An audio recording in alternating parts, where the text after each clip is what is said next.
Hello everyone, welcome to science express. आज हम discuss करेंगे जनरल साइंस के पिछले वर्ष के सर्वोत्तम प्रश्न। हमारा टारगेट है रेलवे एग्जाम जैसे group D, ALP, technician, JE. आज हमारा डे 27 लेक्चर है। Now let's start. General science के पिछले वर्ष के सर्वोत्तम प्रश्न। 2 ml of each concentrated hydrochloric acid and nitric acid and a mixture of concentrated hydrochloric acid and concentrated nitric acid, that is HNO3, in the ratio of 3:1 were taken in a test tube that is labeled A, B and C. Okay, so hydrochloric acid एक जगह पर एक test tube पर और एक दूसरे test tube पर nitric acid HNO3 और एक टेस्ट ट्यूब पर मिक्सचर हाइड्रोक्लोरिक एसिड और नाइट्रिक एसिड का मिक्सचर HNO3 का mixture at the ratio of 3:1। Okay, तीनों टेस्ट ट्यूब में लिया गया A, B and C। Okay, a small piece of metal was put in each test tube. No change occur in the test tube A and B। एक metal को test tube ए में रखा गया, इसमें कोई भी चेंज देखा नहीं गया, और देन टेस्ट ट्यूब बी में रखा गया, इसमें भी कोई चेंज नहीं देखा गया। जब हम इस मेटल को टेस्ट ट्यूब सी में रखें तो ये मेटल डिसॉल्व हो गया। सो देखो ये कौन सा मेटल है। सो यहाँ पर करेक्ट आंसर हो जाएगा gold, that is the AU और यम। ओके, सो गोल्ड गोल्ड को हाइड्रोक्लोरिक एसिड और नाइट्रिक एसिड में इंडिविजुअली अगर प्लेस करें तो उसमें कोई भी इफेक्ट शो नहीं होता। गोल्ड को हम डिसॉल्व करने के लिए एक्वा रिजिया सॉल्यूशन हम यूज करते हैं, जो होता है hydrochloric acid and nitric acid का मिक्सचर। जो रेशियो होता है वो होता है 3:1। concentrated hydrochloric acid is the 3 ratio and nitric acid concentrated nitric acid 1 ratio। Okay, so यहाँ पर मेटल हो जाएगा गोल्ड। एन एलॉय इज एक मिश्र धातु है, क्या है? So it is a homogeneous mixture. Okay, so option number C, it is alloy is an alloy is a homogeneous mixture. Correct answer option C. An element is soft and can be cut with a knife.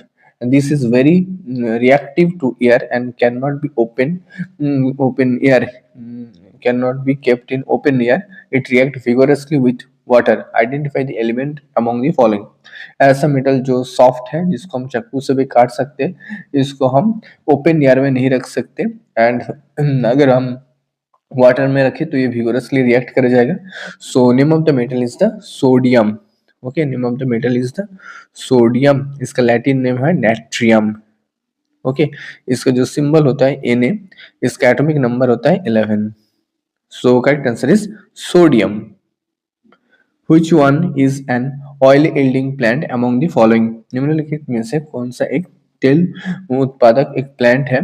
सो यहाँ पर correct answer हो जाएगा sunflower. Sunflower से हम oil extract कर सकते हैं।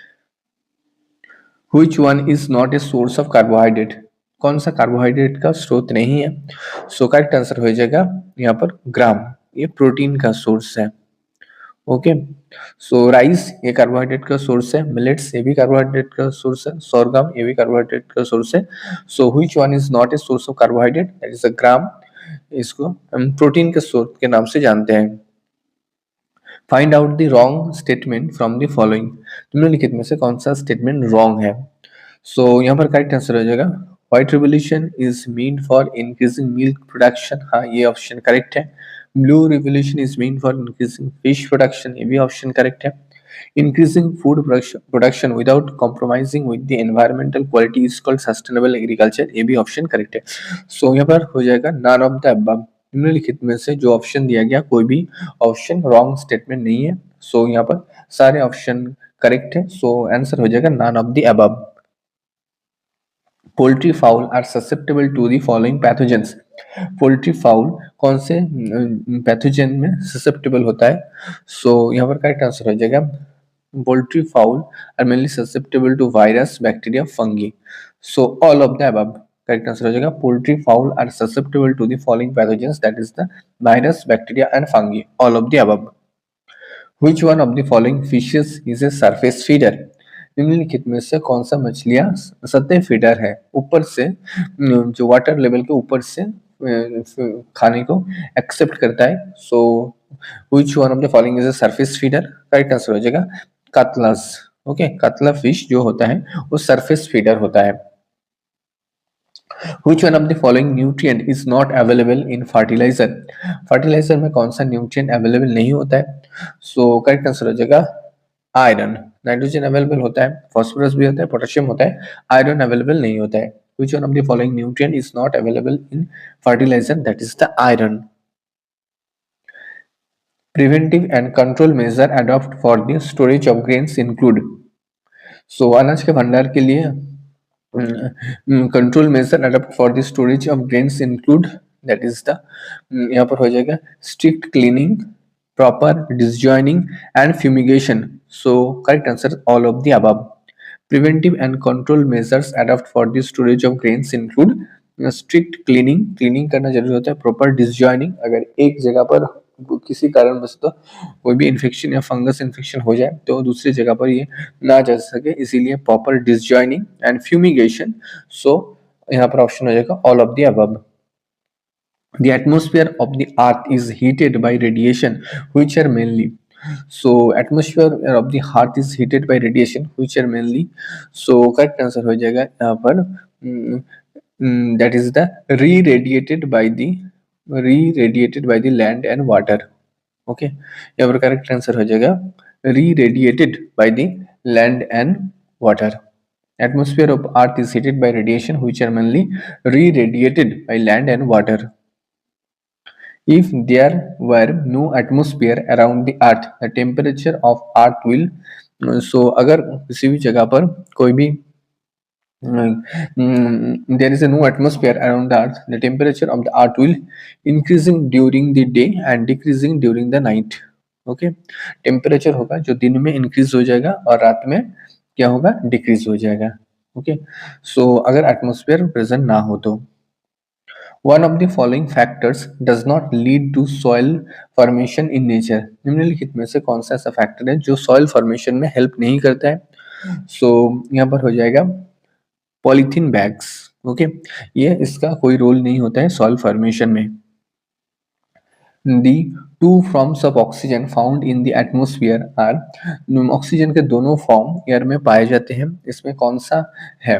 एक होता है ओजोन होता है, ओके, एक ओजोन है और दूसरा है oxygen, that is the O3 and O2। एक होता है ओजोन होता है और दूसरा होता है oxygen. The process of nitrogen fixing by bacteria does not take place in the presence of.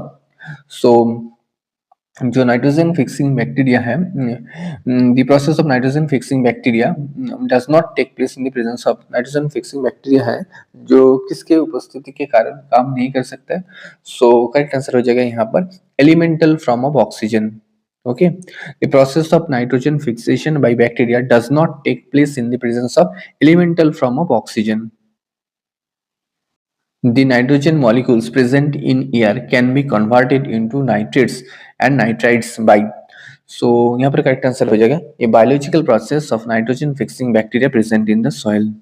Okay, so nitrogen molecule जो एयर में प्रेजेंट होता है वो नाइट्रेट्स एंड नाइट्राइट्स में कन्वर्ट होता है। It is a biological process of nitrogen fixing bacteria present in the soil. One of the following process is not step involved in the water cycle operating in nature. So one of the following process is not step involved in the water cycle in operating nature. So यहाँ पर हो जाएगा कौन सा हो जाएगा यहाँ पर evaporation, it is a part of that, transpiration, perspiration, precipitation, and but photosynthesis is not. Okay, one of the following process is not a step involve water cycle operating in nature, that is the यहाँ पर हो जाएगा photosynthesis, it is a not step. Which of the following is not a greenhouse gas? निम्नलिखित में से कौन सा एक ग्रीन हाउस गैस का पार्ट नहीं है? सो यहाँ पर करेक्ट आंसर हो जाएगा ammonia. Ammonia is not A green house gas. Which step is not involved in the carbon cycle? निम्नलिखित में से कौन सा स्टेप कार्बन साइकिल में इन्वॉल्व नहीं है? सो यहाँ पर हो जाएगा transpiration, it is not involve in the carbon cycle. Okay, carbon चक्र में कौन सा कदम शामिल नहीं है?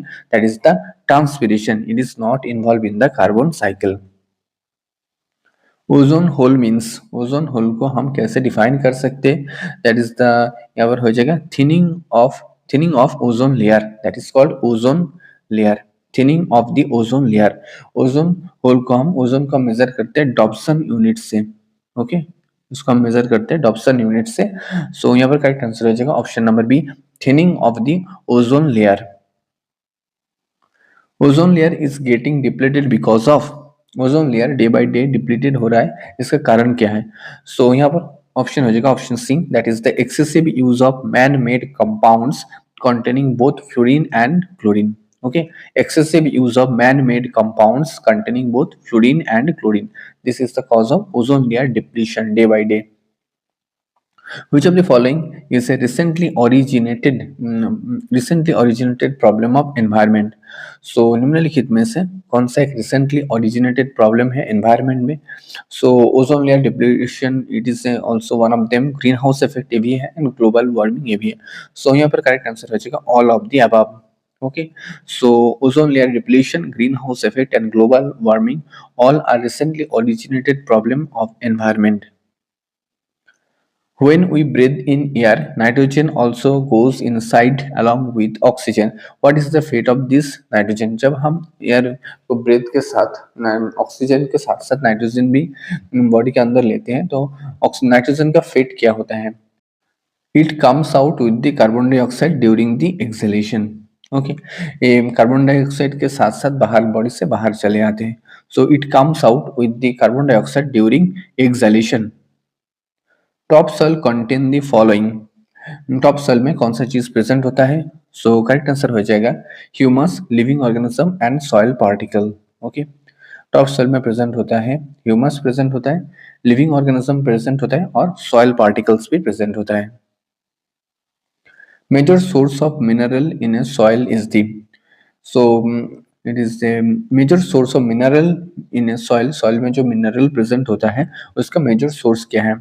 सो करेक्ट आंसर हो जाएगा option number A, that parent rock from which soil is formed. जिस रॉक से सॉइल फॉर्म हो रहा है उस रॉक में कौन सा मिनरल है, वही मिनरल सॉइल में भी पाया जाता है. सो करेक्ट आंसर हो जाएगा parent rock from which soil is formed. Total earth surface covered by water is, total earth surface के कितना परसेंटेज वाटर से कवर है? So correct answer is option है, that is the 75%. Biotic component of biosphere is not constituted by, so biosphere में जो biotic component है उसमें कौन सा एक पार्ट नहीं है? So producer it is a biotic component, consumer ये भी बायोटिक कंपोनेंट है, डिकम्पोजर ये भी बायोटिक कंपोनेंट है, air it is not a biotic component, it is a abiotic component. Okay, that is the air, light, temperature, these are the abiotic factor in the biosphere. An increase in carbon dioxide content in the atmosphere would not cause, so अगर carbon dioxide का concentration increase हो जाए तो कौन सा cause नहीं होगा? So more heat to be retained by the environment, ये ऑप्शन नहीं होगा. Increase in photosynthesis in plant, not cause कहा है, ये भी नहीं होगा. सो ग्लोबल वार्मिंग ये भी नहीं होगा. अबंडेंस ऑफ डेजर्ट प्लांट्स, सो यहाँ पर करेक्ट आंसर हो जाएगा अबंडेंस ऑफ डेजर्ट प्लांट्स. अगर कार्बन डाइऑक्साइड का कॉन्सेंट्रेशन बहुत ज़्यादा इंक्रीज हो जाए तो इसमें से कौन सा ऑप्शन नहीं होगा? More heat to be retained by the environment, environment बहुत ज़्यादा गर्म होगा, सो ये ऑप्शन यहाँ पर नॉट कॉज में नहीं जाएगा. Increase in photosynthesis plant, plant में फोटोसिंथेसिस रेट बढ़ जाएगा, ये भी ऑप्शन यहाँ पर नहीं जाएगा. ग्लोबल वार्मिंग ये भी होगा. सो यहाँ पर would not cause, that is the abundance of desert plant. Okay, so content in the carbon dioxide content in the atmosphere would not cause abundance of desert plant, option number D. Oxygen is return to the atmosphere mainly by, oxygen जो atmosphere पे return होके आते हैं कौन सा process से आते हैं? So correct answer is the photosynthesis. Okay, photosynthesis में कार्बन डाइऑक्साइड यूटिलाइज्ड होता है और प्लांट वाटर को ब्रेक करके ऑक्सीजन को प्रोड्यूस करता है. Okay, so oxygen is return to the atmosphere mainly by the photosynthesis process, और ये फोटोसिंथेसिस प्रोसेस प्लांट और बैक्टीरिया फोटोसिंथेसिस प्रोसेस को परफॉर्म करता है. Low visibility during cold weather is due to, so cold weather में low visibility होता है, इसका कारण क्या है? So unburned carbon particle or hydrocarbon suspended in air. So correct answer option B, unburned carbon particles or hydrocarbons suspended in air. That is the low cause of low visibility during cold weather. Growth of lichen on barren rock is followed by the growth of, so barren rock में lichen जो grow होता है, सो उसके बाद कौन सा चीज आता है, growth of lichens on barren rock is followed by the growth of, उसके बाद मॉस का ग्रोथ होता है। Correct answer option A, that is the moss. Mark temperature changes in aquatic environment can affect, so अगर aquatic environment में बहुत ज्यादा temperature का चेंज हो गया तो कौन सा चीज में इफेक्ट होगा। सो यहाँ पर करेक्ट आंसर हो जाएगा option number A, that breeding of animal, animal का जो ब्रीडिंग रेट है एक कम हो सकता है। Okay, mark temperature changes in aquatic environment can affect, that is the breeding in animal, breeding of animals, animals का ब्रीडिंग रेट कम हो सकता है। Soil erosion can be prevented by, soil erosion हम किस तरह से प्रिवेंट कर सकते हैं। सो करेक्ट आंसर हो जाएगा रेजिंग फॉरेस्ट, अगर फॉरेस्ट का हम बहुत ज्यादा एक्सपेंड करें तो सॉइल इरोशन प्रिवेंट कर सकते हैं। सो करेक्ट आंसर ऑप्शन है rising forest. What happen when rain falls on soil without vegetational cover. Okay, so यहाँ पर क्या होगा, rain water causes loss of surface soil, rain water causes loss of surface soil, जो surface soil है rain water से इसका loss होने के चांस बहुत ज्यादा बढ़ जाता है अगर soil without vegetation cover. Correct answer option number B. Oxygen is harmful, oxygen किस चीज में हार्मफुल होता है। So oxygen is harmful for the nitrogen fixing bacteria. Okay, nitrogen fixing bacteria में नाइट्रोजिनस एंजाइम रहता है, जो नाइट्रोजिनस एंजाइम में नाइट्रोजिनस एंजाइम नाइट्रोजन फिक्सिंग में हेल्प करता है। Okay, so nitrogenous enzyme oxygen के प्रेजेंस में काम नहीं कर पाता है, so oxygen is harmful for the nitrogen fixing bacteria.